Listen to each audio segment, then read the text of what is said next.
You know the difference between a sermon and a homily? About 10 minutes. Anyone feeling a bit pruned lately? No, I'm serious, pruned, you know. Don't get me wrong, I live a pretty good life.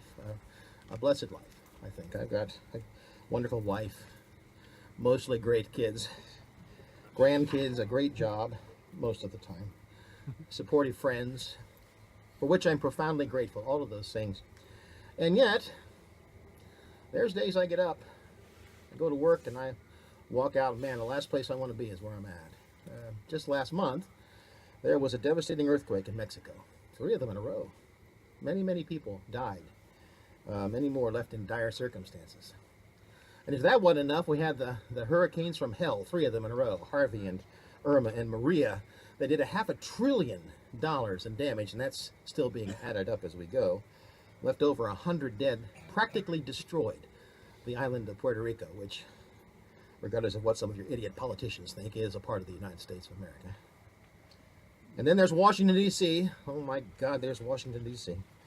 No matter how you want to not think about it or talk about it, we all live in a town and work in a town that gets all of its money in one way or another from Washington, D.C. Oh my God. And then I hear from my friends and my family of faith, and that we deal with all these problems, difficult things in their homes and their health.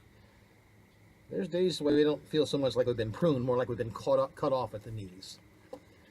I feel that way. I know you do as well. But you see, here's the thing. In this world, in this life, at any given moment, even when things are going relatively well, we know there are so many difficult things around us, things with which we have to contend, that it makes us feel like we're being pruned. Or if you like, cut off at the knees, cut down by life's tragedies, great and small, cut down by disappointments and despair, cut down by illnesses or job loss or some other tragedy beyond our control, thrown on the trash pile to wither and die. I know it's gospel. Hang with me. We'll get there.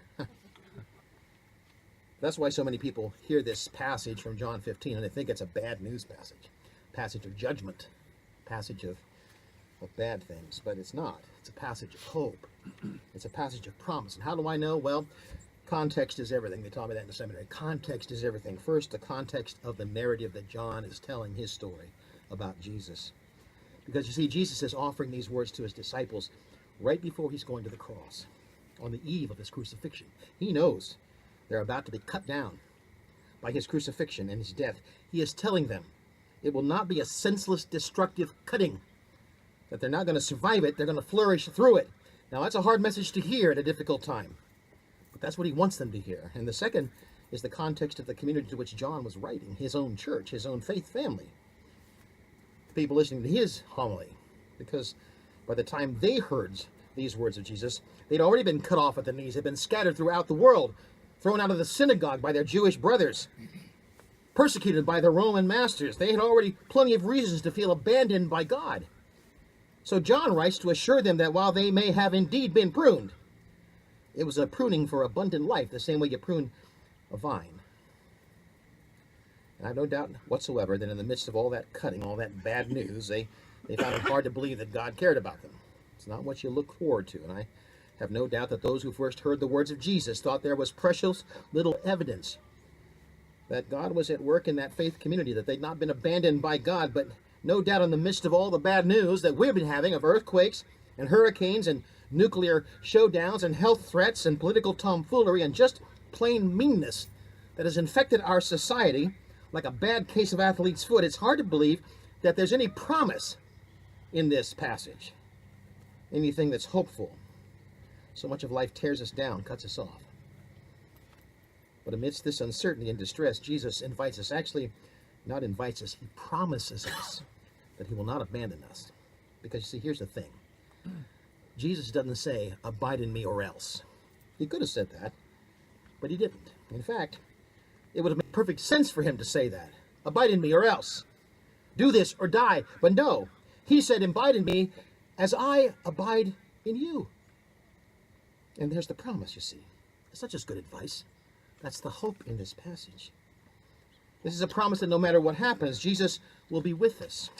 That no matter how hard we're cut down, Jesus will hold on to us. No matter what happens, God in Jesus will be at work in our midst even when we can't see it, bringing good things out of bad situations. Now, it's not to say that everything happens for a reason, no.